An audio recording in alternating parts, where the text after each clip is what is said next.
Hello，我就係 Pat Wing 啦。而家我好似冇乜嘢做咁樣，所以就試下一個從來都未試過呢個地方釣魚嘅地方，就係一個要塞嘅一個礦坑裏邊。係幾有趣嘅，因為以前有一個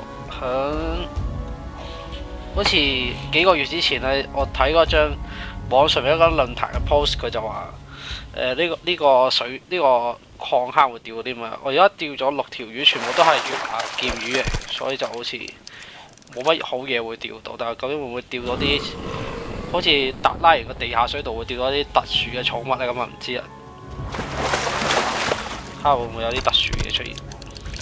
而家釣咗8條魚都係月牙劍魚，所以就係啦。我都係第一次試過喺網絡公開自己嘅聲音俾一啲從來未見過面嘅人聽到，所以就係啦，有啲緊張同埋係啦。拋釣，我諗我再釣多11條就可以確定到呢度係冇任何魚可以攞到，同埋佢係唔會因為你嘅技能大於900左右，900或者更加高，所以佢根本就係得一種魚可以釣到，係咪咁樣呢？係咪會唔會係咁嘅地方呢？你再睇下就知道。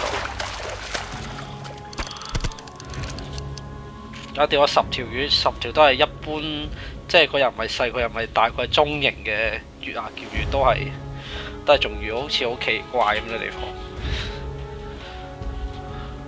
我記得以前有人係問過呢個問題，但我從來都未試過攞嚟釣。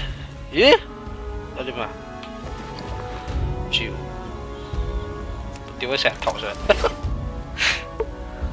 呢個納特帕格成日都係喺一啲佢都根本就唔會幫到你嘅地方嘅時候出現，跟住喺度吉下你兩句啊，吹下水啊，又走咗啦，唉！呢度都冇大魚，睇呢度都係冇大魚，我哋不如去一個更加多收穫嘅地方。咁講起收穫，其實我已經儲咗99個呢個納特嘅幸運硬幣，但係爭一個就可以換到坐騎。咁不如而家就去嗰個係啦，嗰個地方叫咩名呢？都唔記得咗啦。好似係睇下先，撳落去知啊。睇下先。耶！叫做同埋我而家搬咗嚟 PVE server 咗，所以就唔驚俾人暗殺啊、謀殺啊，同埋手撕啊。但係個壞處就係，我覺得嘅嗰個人數真係好似係比喺 PVP server、平時玩開嗰啲熱門嘅 PVP server，即係例如奮遠啊、奮遠使者啊，我就冇玩開，但係有好多人玩開啦。阿龍斯就支持我玩開 PVP server 啦，亦都好多人嘅，即係，但係唔知點解嚟咗 PVE server 之後就好少見到啲活生生嘅玩家度玩咁樣。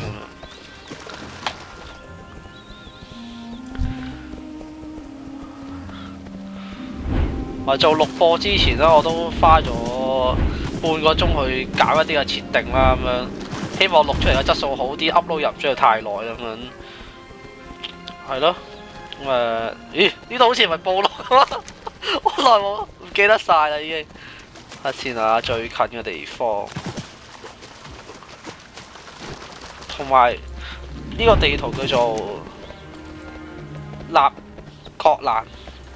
其實唔係一個非常之點講呢，安全嘅地方嚟，因為會有啲鋼鐵部落嘅士兵喺你嘅周圍度巡邏咁樣。因為為咗呢條片可以錄得長啲咯，我就唔用一啲飛行嘅鳥點啦，我就慢慢行過去。係啊，同埋好明顯我係冇嗰個德拉洛嘅飛行坐騎嘅嗰個資格嘅，因為我冇去解嗰啲成就。我對呢個塔蘭森林嗰個設計都係感到非常之失望，因為即係感覺去翻 MOP 潘多利亞之謎嗰個永恆之島啊！即係都係做一啲重複嘅嘢，跟住就攞到好多玩具啊、星王啊，咁就有啲失望啦。跟住同埋加上嗰個版本係冇一啲新一啲魚，你係會走去釣嘅魚咯，即係唔知應該講咗英文，佢唔係 fishable 嘅魚咯，即係我唔知呢個係咪英文嚟啊？但係即係我想講嘅意思話，佢冇一個你會想去有動力走去釣嘅魚，係只不過係佢會釣到一啲狂魔罪魚，就會有一啲奇怪不凡喺身上面，咁就冇乜實用性，又賣唔到錢喎。啊！唔好咬我啊！唔好咬我啊！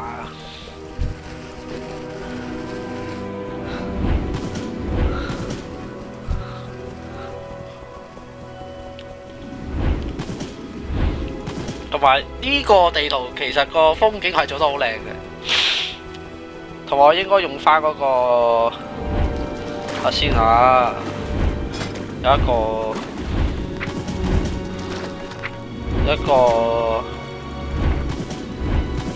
坐騎喺度，4號仔。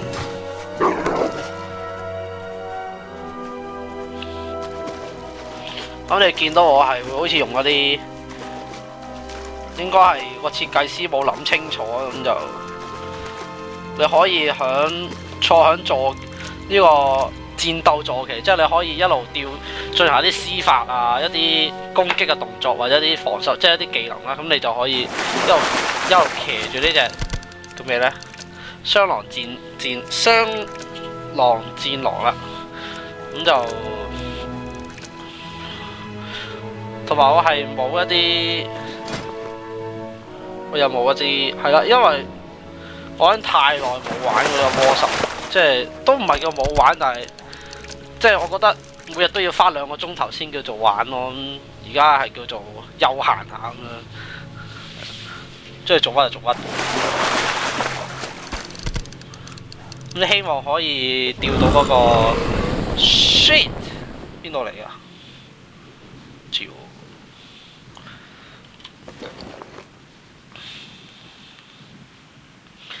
下先，真恐怖！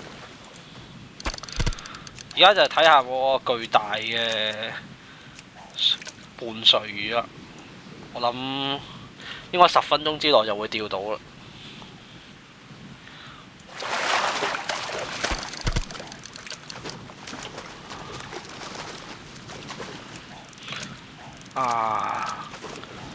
或者做字幕嘅時候，我都要諗，係咯，喺自言自語添，係諗，我都係繼續對翻啲觀眾講嘢。咁就其實釣魚就好好玩嘅，但係玩得多係一定會厭嘅。我未聽過有人喺魔獸釣魚係唔會厭嘅，只不過係佢每一次更新都有啲新嘅玩具啊、新嘅星王啊，或者係啦。或者一啲新嘅目標你去做咯，其實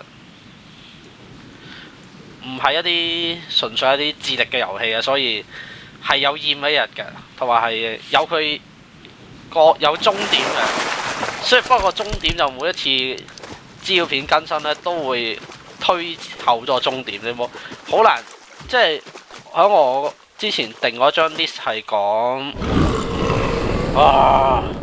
嗰個釣魚大師嘅定義咁樣，咁我就定 list 咗幾項出嚟啦。有4項，第一項就係你要解晒所有可以即係除咗偉業嘅釣魚嘅成就，咁有幾多個呢？我睇下先啊，係有都幾多啊？數下先，1、2、3、4、5、6、7、8、9、10、11、12、13、14、15、16、17、18、19、20、21、22、23、24、25、26、27、28、29、30、31、32、33、34、35、36、37、38。39、40，係總共有人接近應該係40個，如果冇數錯嘅話，應該冇數錯嘅話，總之有成幾十個啊釣魚成就俾你去解咁樣，你要解晒佢其實即係唔難嘅，對我嚟即係對我自己嚟講啦，但係因為我真係中意釣魚啊嘛喺魔獸裏邊，但係對好多玩家佢都覺得有啲成就永遠都解唔到嘅咁樣，即係例如嗰個底下傳士龜，佢係響妖魔王之願加入嘅成就嚟嘅，咁其實呢個成就呢，就唔係響資料片啱完，即係我哋係3點幾啊，係3.0嗰陣呢就未有嘅，好似3.1先加入呢個海龜。咁不如再講翻遠少少，就喺海龜之前呢，就喺 TBC 嘅末期呢，咁你就會見到嗰個成就系統啦，跟住就會一大堆嘢 list 你要去做嘅嘢啦，你要去玩嘅嘢啦，或者係你要去挑戰嘅嘢啦。咁我睇到個成就系統，我最想解嘅當然就係解晒所有釣魚嘅嘢啦。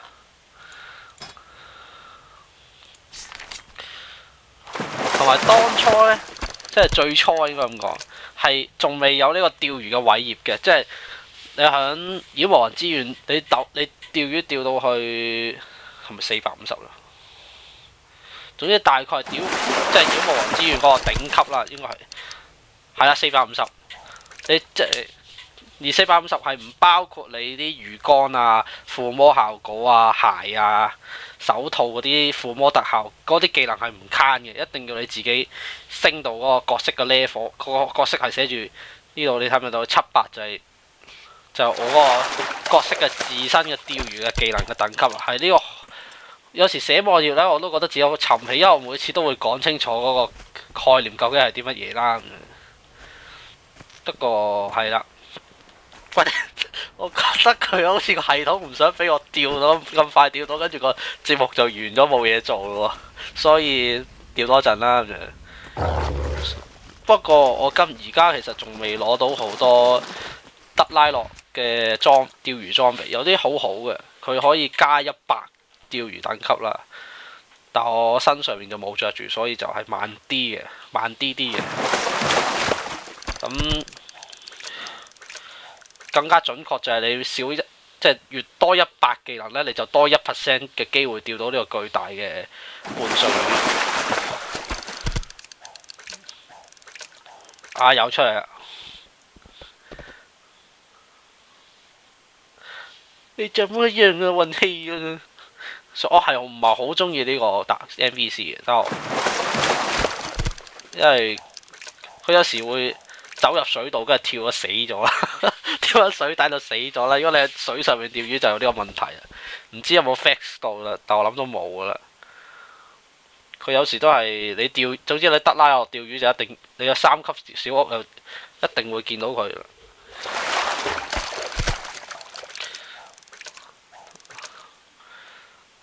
暫時仲未有呢個巨大翡翠魚，爭一個硬幣啫，咁就有啦。咁就有嗰隻係咪赤紅水蛭坐騎咧？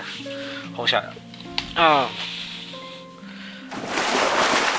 其實今次個呢個錄播係冇去加一啲配樂嘅，因為第一我就驚俾人鏟啦，因為我整完字幕你再俾人鏟真係好慘噶嘛，所以就用翻魔獸原本嘅音樂，就希望機會率會細啲，俾人哋鏟。第二就係、不如講翻響，不如講翻響妖魔王之願嗰段時間啦。咁我就一 server 一開咗可以升上去80級啦，跟住呢，我就嗰陣時70級嘅啫，即係因為我都有響開之前呢就升到70，咁我就冇練等喎，跟住我就衝去嗰個客風海。咦？我諗細心啲諗下先。我位嘅上面係有嗰個妖魔王之願加入嗰個成就啊！你睇到啦，視伏守衛釣魚大師，即係話其實我講錯咗啦。喺一開始嘅時候呢，你有即係妖魔王之源個版本呢，其實已經係有呢個偉業啦。啊，我記錯咗。咁嗰陣時咧，3點，仲有1個鐘嘅關書法，所以快啲。希望有啦，亦都唔好太快，盡量幫我吹多陣再先。咁我就解，跟住我一開書法就解咗呢個偉業嘅成就啦，你睇到啦，呢個成就啦。跟住我就再去睇翻先，隔日期08年11月18號。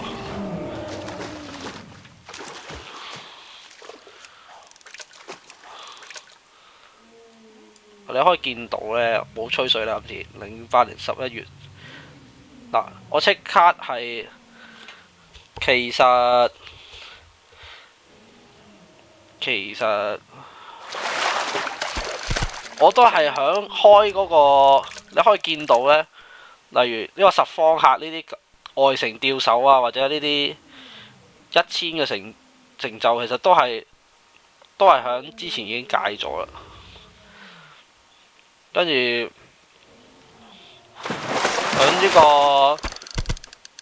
開放嗰個燃燒妖魔王之源嗰個資料片嘅地圖嘅之前嗰2個禮拜，我先有呢個皮恩奇先生嘅魔法咕嚕盒啦。咁其實我都唔係一個非常有歷史同埋嘅吊手啦，但係暫時我都未揾到一個有個比我更加有經驗嘅人啦。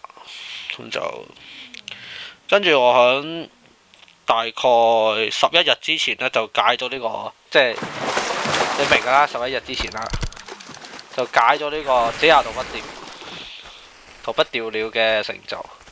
咁我都係避重就輕，即係避重就輕啦，掉咗15磅嘅泥鯭就算啦，掉到就算啦，唔好煩。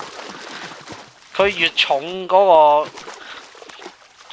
個數值呢，咁就越稀有噶。其實我都有用咗差唔多，我諗10幾20個鐘去掉咗103磅嘅大魚，但係都係冇咯，都係掉唔到啦，咁都冇辦法啦。先啊，呢個外城釣魚城呢個，我應該我諗響呢個7年前啦嘅一個夜晚上面呢，即係有一晚。可能每一晚啊，即係佢因為每日個任務係響凌晨3點 reset 嘅，即係重置啊嘛。咁我就基本上每晚只要覺得攰呢，我都唔會瞓，跟住我會解晒我想解嘅每日任務，我先瞓覺。咁唔係好健康，好似都唔係好健康，但係好有趣嗱。跟住睇下，其實我係差啲唔可以攞到呢個，你見到係11月16號08年攞到呢個釣魚大師嘅成就啦。佢就叫做艾澤拉斯釣魚大師啦。我當時係冠軍嘅，因為嗰陣時係只會有冠軍同埋失敗者嘅啫，係唔會有亞軍同埋季軍嘅。而家就開心啲啦，又〜即係多啲人，即係唔知係咪多啲人攞到啦，但係總之睇落去又好似有趣啲咁樣。我係響開嗰個資料片之前嗰2日先解到呢個釣魚大師嘅成就喎。咁即係話，只要嗰日我失敗咗嘅話，根本就唔可以喺最早嘅時間攞到呢個攞到呢個呢個釣魚大師嘅成就，所以係難嘅。我當時係用盡晒所有方法，即係人海戰術啊、保鏢啊、一啲攻擊對方陣營嘅擾亂者啊，同埋我甚至係術士嘅傳送門我都運動埋。當我可以贏嘅時候呢，就術士拉門翻去，咁啊可以喺最短嘅時間之內贏出呢個比賽。咁我嗰陣時嘅策略係成功㗎啦。咁見到18號開咗雙法之後呢。19號定18號呢？究竟係啦，18號開雙法之後呢，咁我就用咗幾多日時間呢？用咗一日，嘅時間，我就解咗熟練吊手啦，即係包含不列境吊手啦、硬臂達人、噴泉類嘅金幣、神中之銀，即係嗰3種同銀金嘅硬幣啦。跟住我先啱啱好可以成為多個我諗係全個視服第一個熟練吊手啦。但係你邊係台灣區啦，因為當時其實我對釣魚嘅認識唔深嘅，亦都係冇乜了解嘅啫，即係隨便釣嘅啫。只話咁啱好運咁樣，係啦，好運講到好運啦，就係我喺完成咗熟練釣手之後一日，就釣到呢個巨大老鼠。其實呢個巨大老鼠係好易釣嘅啫，你花大概2-3個鐘就會有噶啦。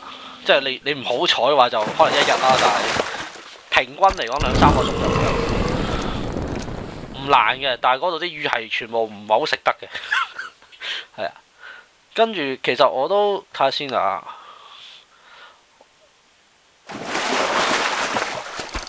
我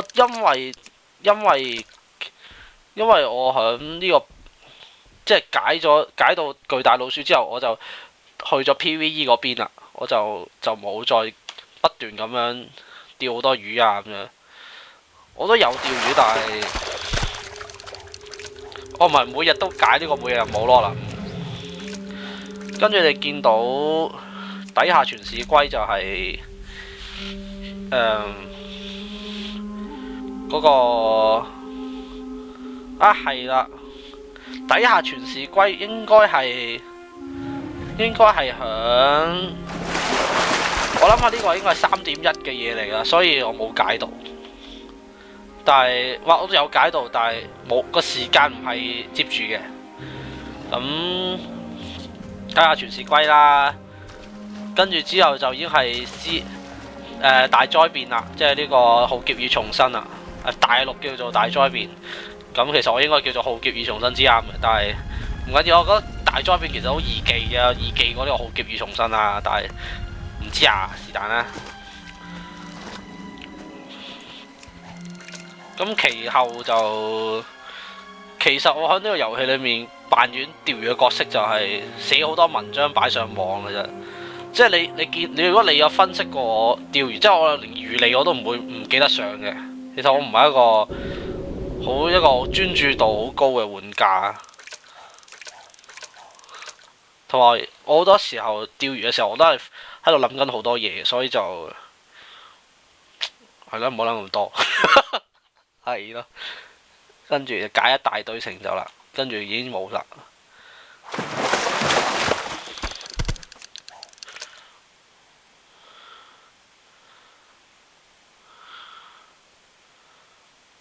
應該唔，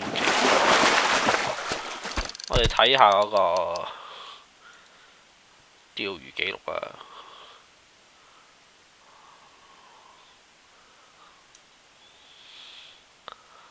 因為我呢部電腦呢，就唔係 copy 翻，即係重新 download 過，同埋呢部電腦係新嘅，所以就冇翻以前我釣魚嗰啲記錄啦。係咪呢？唔係喎，唔知啊。記唔到咁多啦。咁其實今次就冇乜特別嘢想講嘅，不過就隨便講下咯咁樣。因為我暫時未揾到一個人呢，佢可以響我玩緊遊戲嘅時候，跟住喺我坐喺我旁邊喺度講解當年啲威水史啊，即係或者一啲有趣嘅事情啦，或者即係當年關於釣魚有趣嘅事情啦。咁其實係未識到一個咁嘅人嘅，所以我想物色一啲即係我齋講釣魚就會好興奮嘅人，咁我就好安心啦，咁就以後都唔怕冇人去陪伴啦咁樣。係啊，應該差唔多走啦，我應該要走啦。爐石都 CD 都 OK 啦。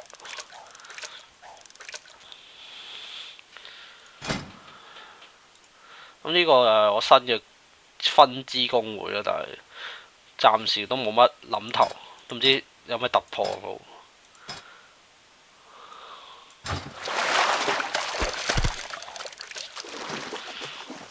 咁大概今日嘅影片就去到呢度啦。等向大家say聲 goodbye 啊！